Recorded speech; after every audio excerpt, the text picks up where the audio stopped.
You've probably been told your money can work for you. But how does that happen, right? Adam Tolliver knows.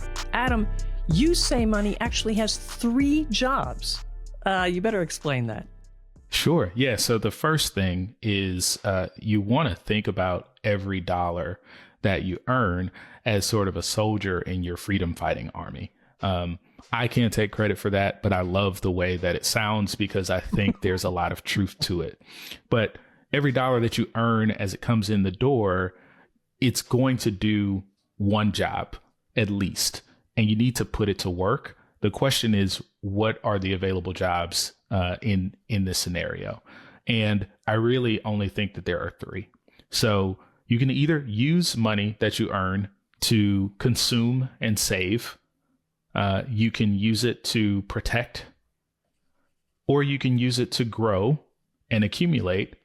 And ironically enough, the only reason to grow and accumulate money is to consume or use it to protect at some later date, right? This is true.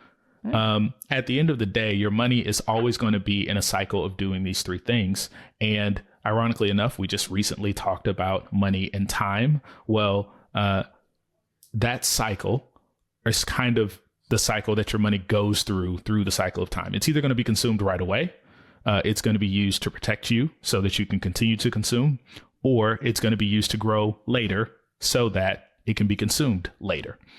And we have to decide when and how to put that money to work to do those jobs. That's part of our responsibility as financial planners. That's part of how you manage your money. And, you know, that's another one of those sayings like make your money work for you that I think gets thrown around a lot, but people don't always take time to make it practical. And that's what I want our conversation to be about today. Well, let's start it then, because how can you make your money work for you? Believe me, I would love to have it doing a little bit more work. I haven't been too terribly pleased lately. The performance review has not been very good. Well, you know, performance and things like that, they're going to fluctuate, right? But the purpose, that's another story. So really, when we're prioritizing, we have to understand that what our needs are, what we need our money to be doing for us at a given time is kind of going to evolve over time according to where we are in life and what's most important to us. So there is no one size fits all answer, but there are kind of frameworks that we have to think through profiles for the types of challenges, opportunities that you'll be facing throughout your life. And one of those that we use is the idea of life cycle planning. And that's the theory that, we all as workers, as earners, as people who raise families, as consumers, go through certain similar life cycles. We have our early career. We have our career development where we're kind of climbing the ladder in whatever it is that we're going to be doing. We've got our peak earning years. Then we've got pre-retirement. And then we've got retirement. And what you need your money to be doing at each of those kind of stages will vary based on some key characteristics. People early in their careers, maybe they have just started a family or not quite started a family, but you're in a foundational phase. So you need to be building your foundation. So a lot of your functionality is based on basic saving. It's based on protecting the assets and the income and things that are growing for you. And then you can start to focus on, okay, do I have room? Do I have enough dollars to allocate towards kind of long-term growth and putting money to work for us in kind of the traditional sense that people think about? And then?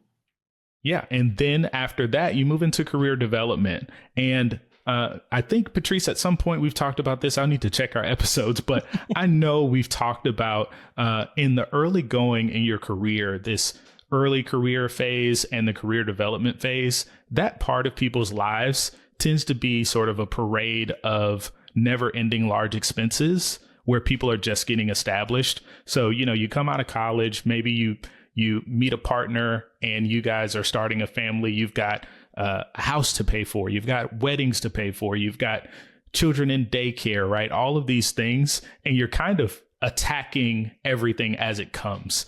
And a lot of times you're borrowing from your future self in order to get yourself established so that you can afford to actually pay your future self back and sort of thrive and build wealth, right? And so in the career development phase, you're starting to get a little bit more established, and you can kind of start to see the forest for the trees, if you will. So once you get to that point, you're still very much in, I think we're going to talk about a kind of a space of utility where every dollar has a very clear job. We know that we have certain bills to pay. We know that we have to keep a roof over our heads. We know that we need to feed our families. So those are all savings and consumption jobs for the dollars. They're all kind of fighting in that battle. But then we really also start focusing on protection, because you have people who are dependent on your income, dependent on the roof that you've put over each other's heads, dependent on the property that you own. And so protection is about protecting your future income that you have not earned yet. So life insurance, disability insurance, things like that. Protection is also about protecting the things that you've accumulated. So protecting your home from disasters, God forbid, or protecting your car if you depend on that, right? And so in the protection phase, that's what we're thinking about. We're protecting ourselves, we're protecting our families, our income, and our property. One thing that this just keeps coming to mind again and again is discipline. You talked about, yes, in the early years, you have lots of big expenses coming at you, and you're just kind of struggling to keep up. It takes the discipline when you get a little bit beyond that to say, I now have enough money, this extra money, to put it aside and have it start to work. Yes, I would absolutely agree with that. It takes discipline, and it also takes awareness, right? Yes. And I'll tell you, Patrice, I can't tell you how frequently I will work with someone. These are people who are usually in their early to mid 30s, sometimes late 30s, where they will start to kind of emerge from that fog of just the basic blocking and tackling of making sure that their family is okay. Like, we pay our bills, we save when we can, but it's not consistent. But then maybe careers start to take off a little bit. They start to get a little traction. The kids get to an age where they're not in daycare, and you're not spending an additional mortgage or two on daycare like a lot of people are. And suddenly they wake up and they pay their bills one day, and they've got enough money left in their account to pay their bills again. And that's a foreign feeling. But then it starts to happen month after month, and they're like, wait, what am I supposed to be doing? Or what did I miss here? What bill did I pay? Exactly. Did I not pay something important? Yeah. It's kind of a new level of awareness. And Scott Galloway refers to this often as sort of reaching escape velocity with your income, where you have been sort of pressing up against the ceiling and you've been bouncing. But one day, if your career is progressing and your income goes up high enough, you kind of puncture through that ceiling, and there's not really the same type of governor on your earnings as there was before. And one of two things are going to happen in that case. You're either going to say, okay, I need to get my arms around this before I blow this extra money that I'm making, right? Or, unfortunately, human nature, we will find places to spend that money. And that's usually what happens. So this kind of goes back to our theme here. We're talking about what jobs can money do. Unfortunately, a lot of people just get used to money doing one job, and that's consumption. And they don't start to think in a practical way, what else should my dollars be doing for me? And how is that helping me progress from where I am now versus where I want to be, but also where I need to be? So that's a big part of why I like this framework, and using the idea of function, utility as another pillar in our financial plan, because we need to be thinking with intention, what is the next highest, best use of these dollars as they come through the door? That's all wonderful. And when you hit that point, it's incredible. But what tips can you offer people on how to look at their income and analyze their current allocations to understand do I have more, or do I really not have enough yet to take that jump? That's a wonderful question, Patrice. So the first thing that you can do to determine where you are as far as the efficiency or the efficacy of what your money's doing for you is to run a household budget and get a clear answer about where your dollars are currently going. And just as importantly as where your dollars are going, I have to preface this by saying I'm not the type of financial advisor who is trying to police your expenses. I personally, I believe in, being able to enjoy what you earn. But what we do need to have an understanding of is at a high level, what's coming in, and then on the bottom line, what's going out. What is your cash flow? Because what your cash flow is determines what your capacity is, your capacity to put your dollars to work to do jobs other than spending, other than paying bills. What else could we be doing with our dollars? Well, we need to know how many dollars we actually have to work with on a consistent basis in order to do that.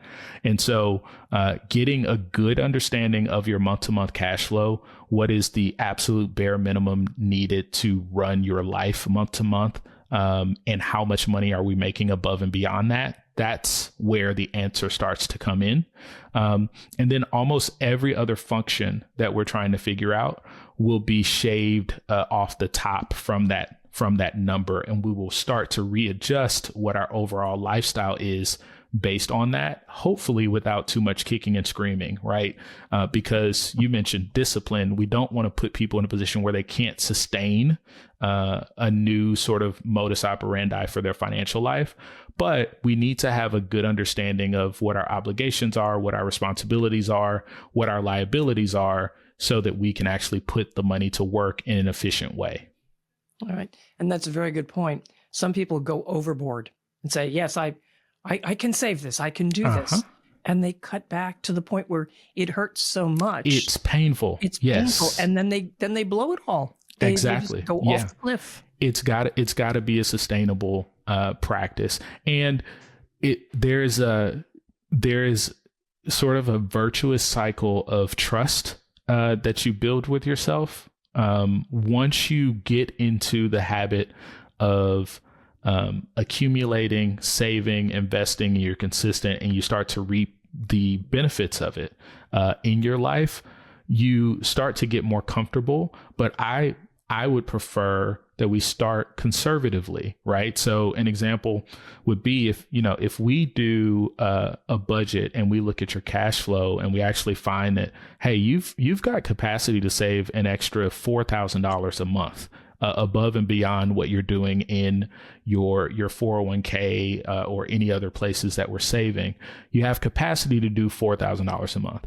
I would never recommend that you actually start at $4,000 a month, because that number is probably brand new news to you, right? And so if we just rip the Band-Aid and we come out of the gate guns blazing, like, yep, we're doing it $4,000 a month and we're committed to that, it's not going to last very long. What we need to do is we identify what the number says on paper, and then together we agree on what number we want to start with. And we will monitor over the next 3-6 months, maybe 7 or 8 months, just to get an idea of how that pinch feels on your day-to-day life. Because what we may find is when we did your initial budget, there were some things, maybe some special indulgences that you enjoy to do that you didn't realize that you didn't count or whatever. But you start to realize, like, actually, I'm kind of uncomfortable at this 4,000 number, right? So we'd rather start at, maybe 2,000, 2,500, and then see how it goes for a little while. And if we need to dial back, we can dial back. But if we are able to dial up, we can make that decision after we've identified that you're not at that real pinch point that makes it unsustainable. All good stuff, Adam. Are there any points we haven't mentioned yet that you want to make sure we do before we wrap up? Yeah, I would say, getting a good idea of your cash flow is definitely first. You also, when thinking about the function of protection, so that getting an idea of your cash flow, that will let us know how well we're meeting the obligations of that first job for money, savings and consumption, right? The second step when we think about protection is to do an analysis of what your liabilities are. These are tough questions, tough conversations, but you want to have real answers and an understanding of what would happen to your family if you were to pass away too soon. What would happen to your family if your spouse were to pass away too soon? What would happen if either of you suffered an illness or an injury that prevented you from working? These are the types of questions that we need to have an answer to, because part of that cash flow exercise is going to be figuring out how much of that free cash flow needs to be going towards protecting you from those types of events. And then the last one, thinking about growth.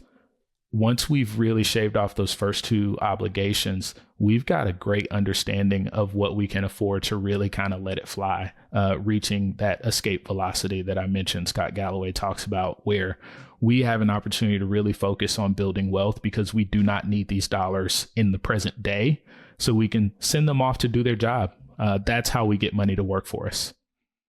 Excellent, Adam. Excellent. Thank you very much for that. And how can people reach you if they want to talk about this some more? You can reach me at workingwithadam.com.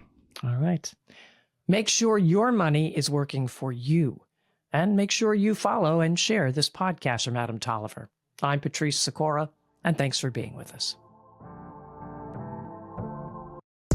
Thank you for listening to Business That Pays. Click the subscribe button below to be notified when new episodes become available.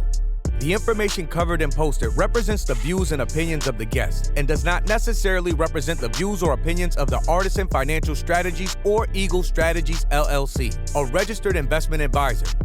The content has been made available for informational and educational purposes only.